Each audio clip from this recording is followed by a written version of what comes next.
Summon the Heroes, a patriotic program featuring an American hero.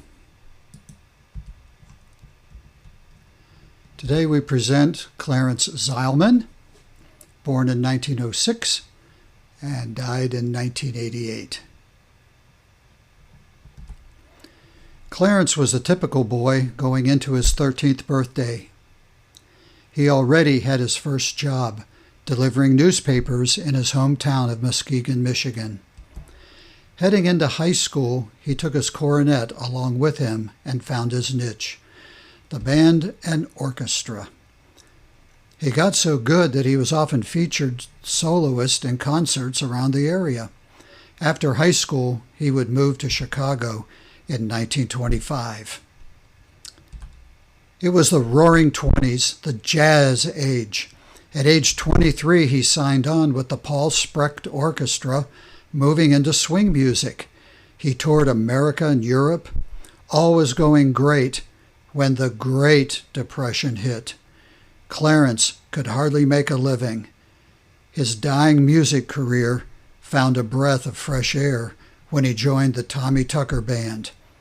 His paths would cross with a young band leader named Lawrence Welk and others who would become household names. But then his gig was up, or should I say his number was up. "Welcome to the U.S. Army, soldier," read the telegram. At Fort Bragg, he was one of the oldest enlistees at age 35. Being deployed to Europe, he had his trumpet along with him.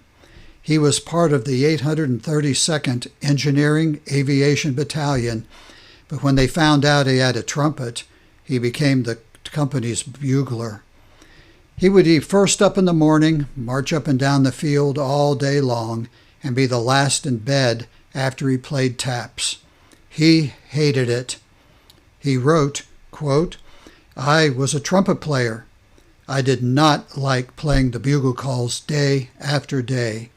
So one day I jazzed up taps. I was called to the commander's office where I thought I would get a dressing down, but there was a visiting general who complimented me on my version of taps. With a green light to continue, he started jazzing up all the bugle calls. Everyone loved it. Soon he was transferred to Company B and the military band, where he was about to change the Army." In 1943, the Army's edition of Stars and Stripes featured Clarence and his boogie bugle music. Have you sort of figured it out? The headline in the paper read, "Boogie Woogie Bugle Boy from Muskegon." What you need to know is that the song by that name had already been written and the Andrews Sisters had been singing it.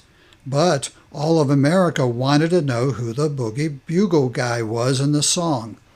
Well, the Army notified the big papers back home that they had him. And since the Army is never wrong, it was Clarence. Buglers from all over the armed forces were taking leave to visit Clarence and be taught all the bugle calls in Boogie Woogie. When the war was over, Clarence headed home and was officially honorably discharged on October 16, 1945. He would carry with him one Good Conduct Medal, one European African Middle Eastern Campaign Medal, with 4 Bronze Stars. He would find bands to play with, but his days were numbered.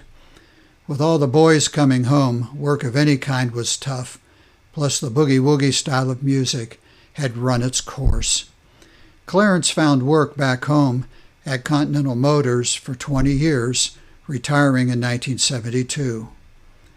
The music would end in 1988 when Clarence died at age 81. He was an ordinary man who led a remarkable life, immortalized through an extraordinary song. He would not be forgotten. In 2018, family and friends were called to gather in Muskegon for the unveiling of the Boogie Woogie Bugle Boy statue. Attending the dedication to Clarence Zylman were his nephew, my friend, Gary Zylman, along with his wife, Jane.